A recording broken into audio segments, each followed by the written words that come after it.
అసలు ఈ పెద్ద మనిషి అన్న మాట చూడండి. ఒక సినిమాని పైరసీ చేసి ఎంతో మంది పేదలకి ఉచితంగా చూపించిన వాడిని గంటల్లో పట్టేశాం. అదే డ్రగ్స్ తీసుకుంటున్న సినిమా వాళ్ళని మనకు ఇప్పటి వరకు పట్టుకోలేకపోయాం. అది ఎందుకో మనకు తెలియదు. బెట్టింగ్ యాప్స్ తో 100 మంది చావుకి కారణమైన వాళ్ళని మనం పట్టుకోలేకపోయాం. అది ఎందుకో కూడా మనకు తెలియదు. వాళ్ళకి కూడా హ్యాట్స్ ఆఫ్. కానీ ఎన్నో బాంబులు పెట్టిన దావుద్ ఇబ్రాహిం లాంటి వాళ్ళని కూడా మనం పట్టుకోలేకపోయాం. ఇదేంటైతే అరే నీ అబ్బా అది కూడా హ్యాట్స్ ఆఫ్. అంతేకాదు అవినీతి చేసిన పొలిటీషియన్స్ గురించి మనం మాట్లాడడం, దానికి కూడా ఒక హ్యాట్స్ ఆఫ్ అనే. అంతెందుకు ఎంతో మంది రోడ్డు మీద పడుకున్న వాళ్ళని పేదవాళ్ళని తొక్కి చంపించిన సల్మాన్ ఖాన్ ని మటుకు మనం భాయ్ అని పిలుస్తాం. అసలు మనకి మనమే సాటి, మనకి మనమే మేటి అనే. నిజంగా పరిస్థితి చేయడం it self is wrong thing కదా. ఎవరైనా సరే మీ కష్టాన్ని వేరే వాళ్ళకు ఫ్రీగా దోచిపెట్టాలంటే మీరు దోచిపెడతారా? కాదు, అలా చేయం కదా మనం. సరే, ఫర్ ఎగ్జాంపుల్ మీరే ఒక సినిమా తీశారండి. ఒక సినిమా తీశారు, దాన్ని రిలీజ్ చేయాలనుకున్నారు, రిలీజ్ చేశారు. రిలీజ్ చేసిన ఫస్ట్ డేనే మీకు ఆ మూవీ ఫ్రీగా పబ్లిక్కి చూపిస్తే మీకు కోపం రాదా? You will be okay with that. మనం ఇంకోటి, movie is an entertainment purpose. Okay, movie is totally based on entertainment. అవునా? మీకు ఒకవేళ మూడ్ బాగలేదనుకోండి, ఏం చేస్తారు? టీవీ పెట్టుకొని కొన్ని కామెడీ సీన్స్ చూస్తారు. ఓకే, అది కూడా ఎందుకు? మీకోసం మీరు చూసారు తప్ప సినిమా వాళ్ళు సినిమా చేశారు కదా, సినిమా చూద్దామని చెప్పేసి మీరు పోరు. మీకు ఎప్పుడైతే ఎంటర్టైన్మెంట్ కావాలో అప్పుడు మీరు టికెట్ కొనుక్కొని థియేటర్కి వెళ్తారు. అంతే కదా. సినిమా వాళ్ళు ఎప్పుడు కూడా మా సినిమా చూడండి, తప్పకుండా మా సినిమానే చూడండి అని చెప్పేసి చెప్పరు. ఒకవేళ చెప్పినా కూడా దట్స్ ఆల్వేస్ యువర్ చాయిస్. మూవీకి వెళ్ళాలా లేదా అనేది completely based on you. If you are capable enough to buy a ticket, you will buy a ticket. If not, you don't. అంతేగాని పరిస్థితి చూస్తాము, మాకు ఫ్రీగా రావాలి అనే mentality itself is wrong. ఫ్రీగా వస్తే మనకు తెలుసు కదా, ఫ్రీగా వస్తే మనం ఫినాయిల్ అయినా తాగేస్తాం. అలాంటి మెంటాలిటీ మనది. మనకి ఫ్రీగా ఇస్తే మనం ఎంత చెత్త గవర్నమెంట్ కన్నా మనం ఓటేస్తాం. ఫ్రీగా వస్తే చాలు. మనకు కావాల్సింది ఏంది? ఫ్రీ. మనం మనీ స్పెండ్ చేయకూడదు, మనకు అన్ని ఫ్రీగా రావాలి. అలాంటి వాళ్ళు మనకు మంచోళ్ళు, అంతే కదా. గవర్నమెంట్కి ఐబొమ్మ రవి ఇవ్వాల్సిన రెస్పాన్స్ ఏదైనా ఉందంటే అది ఒక కన్విన్సింగ్ వేలో ఇవ్వాలి. Doing piracy is the biggest crime. Second is threatening the government. 5 crore members data మా దగ్గర ఉంది, దాన్ని మేమేమైనా చేస్తామని గవర్నమెంట్ రిటర్న్ చేయడం చాలా పెద్ద తప్పు. పేదలకు అందుబాటులో ఉండాలని చెప్పేసి నేను మూవీస్ని పైరసీ చేస్తున్నాను అని చెప్పుకోవడం ఎలా ఉంటుంది? నన్ను మీరు ఆపలేరు, నన్ను పట్టుకోండి, ఆ 5 crore మెంబర్స్ డేటా మా దగ్గర ఉందని చెప్పేసి గవర్నమెంట్కి ఛాలెంజ్ విసరడం, దిస్ ఇస్ టోటల్లీ రాంగ్. ఈ పెద్ద మనిషి ఏమంటున్నాడంటే, చిరంజీవి గారు ఏం చేశారంటే, ఆయన ఉండే ఇండస్ట్రీ సినిమా ఇండస్ట్రీకి ఆయన ఎంత చేయగలుగుతున్నాడో అంతా చేస్తున్నాడు ఆయన. మీకు తెలియకపోవచ్చు, తెలియకపోతే తెలుసుకొని మాట్లాడండి. ఓకేనా? చిరంజీవి గారు చేసింది ఏంది? అప్రిషియేట్ చేశారు. పోలీస్ వ్యవస్థ మా సినిమా ఇండస్ట్రీకి సంబంధించిన ఒక అంశాన్ని, మాకు నిద్ర లేకుండా చేస్తున్న ఒక అంశాన్ని వాళ్ళు పట్టుకున్నారు అని చెప్పేసి ఆయన అప్రిషియేట్ చేస్తే, ఆయన మీద మీరు విమర్శిస్తున్నారు. Hats off sir. ఏంటది? విమర్శకు కూడా ఒక హద్దు ఉంటుంది, విమర్శించే పద్ధతి కూడా ఒక పద్ధతి ఉంటుంది. నోరు ఉంది కదా, నా దగ్గర మొబైల్ డేటా ఉంది కదా, నాకు ఫాలోవర్స్ ఉన్నారు కదా అని ఇష్టం వచ్చినట్టు మీరు చేస్తే ఇక్కడ చూస్తూ ఎవరు ఊరుకోరు. సెకండ్ థింగ్, చాలా మంది సినిమా వాళ్ళు డ్రగ్స్ తీసుకుంటున్నారు, వాళ్ళ మీద ఎందుకు పోరాడట్లేదు అంటున్నారు. 5 years బ్యాక్ చిరంజీవి గారు ఒక వీడియో చేశారు. ఓకేనా? 1 year బ్యాక్ చిరంజీవి గారు డ్రగ్స్ గురించి ఇంకొక వీడియో చేశారు, డ్రగ్స్ తీసుకోకండి అని చెప్పేసి. మీకు తెలియకపోతే చూడండి, వీడియోస్ వెతకండి యూట్యూబ్లో. ఎలాగో మీరు ఐబొమ్మని సెర్చ్ చేస్తారు కదా కొత్త మూవీస్ కోసం, మన దగ్గర మొబైల్ డేటా వైఫై ఉంటుంది కదా, సెర్చ్ చేసి తెలుసుకోండి.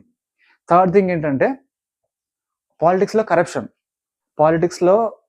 కరప్షన్ అనేది very common thing, everybody knows that.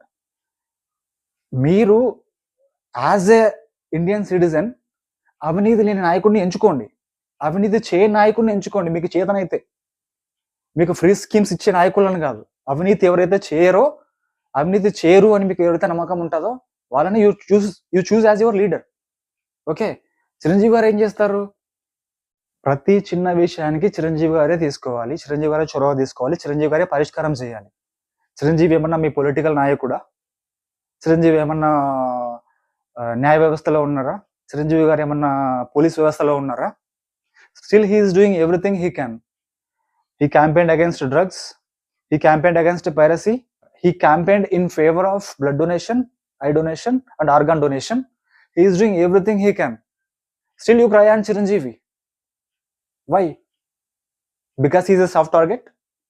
ఆయన రెస్పాండ్ ఏం అవ్వడు, అని చెప్పేసి మీరు ఇష్టం వచ్చినట్టు ఆగుతారా? పెళ్ళికి బిచ్చమేయం మనం, ఓకేనా? ఒక 10 మందికి బిచ్చమేయం, 10 మందికి హెల్ప్ చేయం. కానీ లక్షల మందికి ఇండైరెక్ట్లీ డైరెక్ట్గా హెల్ప్ చేసే చిరంజీవి గారిని మాత్రం మనం ఎవ్రీడే ఏదో ఒకటి క్రిటిసైజ్ చేస్తూనే ఉండాలి. See it all comes with 2 intentions. One is doing good for the society.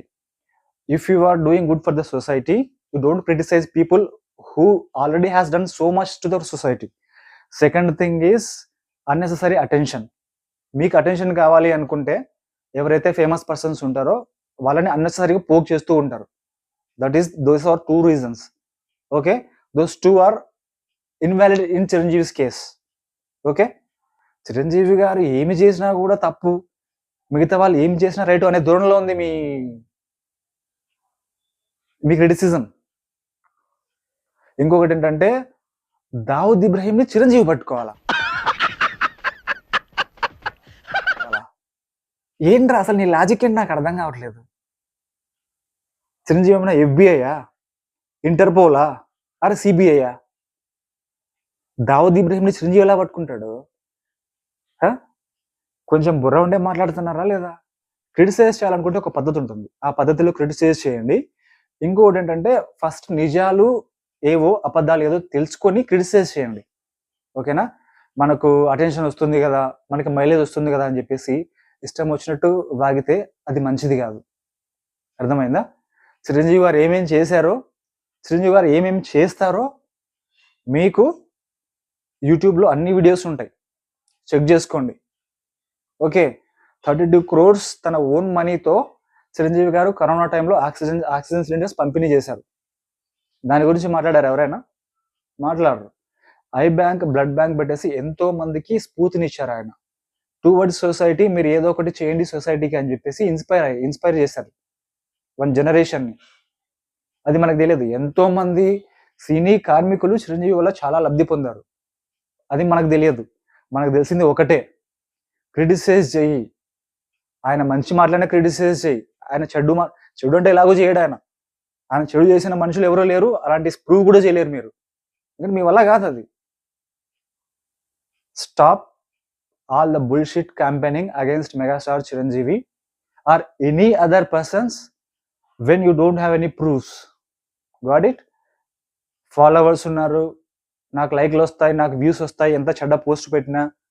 And the way you talk, the way this guy talks is not at all acceptable. Megastar Chiranjeevi అనే hearts of అనయ్య.